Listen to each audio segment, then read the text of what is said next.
আমার নাম এইচ.এম. আফজালুর রহমান। আমি ২০০৮ সাল থেকে এই ঢাকা স্টক এক্সচেঞ্জের আন্ডারে আমার ইনভেস্টমেন্ট। তো অনেকটা সময় পার করে আসা এই ট্রেডে। বিনিয়োগ করতে গেলে আমাকে অবশ্যই চিন্তা করতে হবে আমাদের যে ঢাকা স্টক এক্সচেঞ্জ অথবা চিটাগাং স্টক এক্সচেঞ্জ যে পুঁজিবাজারের ভবিষ্যতের আমাদের যে বিনিয়োগের নিরাপত্তা কতটুকু সেটা বিবেচনা করে তখন আমি বিনিয়োগের সিদ্ধান্ত নিব। বিনিয়োগকারীরা মুনাফা করলে প্রকাশ করে না ঠিক আছে, কিন্তু মানুষ হিসেবে কষ্ট পেলে যেমন 10 জনকে বলে বেড়ায়, তো লস হলে তো তখন সেটা বলে বেড়াবে, মিছিল করে, মিটিং করে, ঝাড়ু মিছিল করে, ব্যানার নিয়ে দাঁড়ানোটাই স্বাভাবিক। সামনে আমাদের নতুন মার্জিন রুল নিয়ে যে আইনটা আসার কথা তার উপর অনেক কিছু নির্ভর করতেছে। হ্যাঁ, এখন বাজার তো একটা জায়গায় এসে থেমে আছে, তো বাজার তো ভালো হওয়া উচিত। তো সেই ভালো হওয়া উচিতের দিক থেকে অনেক ফ্যাক্টর আসলে কাজ করে।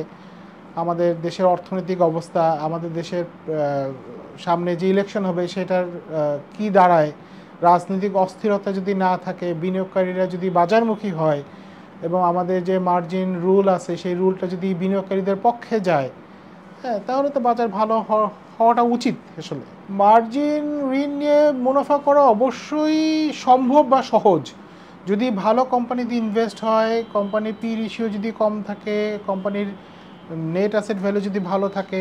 বাজার অবশ্যই আছে, আমি যদি বলি বাজার অবশ্যই আছে, কিন্তু সেক্ষেত্রে যিনি বিনিয়োগ করবেন আসলে লোন নিয়ে, মার্জিন নিয়ে যিনি বিনিয়োগ করবেন তাকে অবশ্যই মাথায় রাখতে হবে সেই জন্য অতিমূল্যে তো শেয়ার না কিনে। হ্যাঁ, অতিমূল্যে তো শেয়ার কিনে যদি সে ভবিষ্যতে শেয়ার বিক্রির সময় যদি লাভের দেখা না পায়, তাহলে তো তার মার্জিন নেওয়ার কোনো লাভ হলো না। বিনিয়োগকারীকে যদি সচেতন করা যায়, হ্যাঁ, মূল্যায়িত শেয়ার যদি তারা না কিনে, তো তখন তো সে মার্জিন নিয়ে লাভবান হবে। আর মার্জিন নিয়ে লাভবান হতে গেলে বিনিয়োগকারীর স্বার্থ রক্ষার জন্য অবশ্যই বিনিয়োগকারীদেরকে কোনো ট্রেনিংয়ের ব্যবস্থা থাকা উচিত। এই জায়গাটা থেকে যদি আমি আমার অভিজ্ঞতা বলি, আমার অভিজ্ঞতা যদি শেয়ার করি আপনাদের সাথে, আজকে ২০২৫ সাল, আমি মার্কেটে প্রথম ইনভেস্ট করি সম্ভবত ২০০৭-এ। তো ২০০৭-এ আমার যতটুকু নলেজ ছিল, হ্যাঁ, কোম্পানি টু কোম্পানি, কোম্পানির পেইড আপ ক্যাপিটাল, কোম্পানি কোনটা এ বি জেড অথবা নতুন কোম্পানি আসলে এন ক্যাটাগরি, তো এগুলা আস্তে আস্তে আসলে শিখে আসা উচিত। হ্যাঁ, নিজের বিনিয়োগ সেফ রাখার জন্য, হ্যাঁ, এগুলো শিখে আসা উচিত।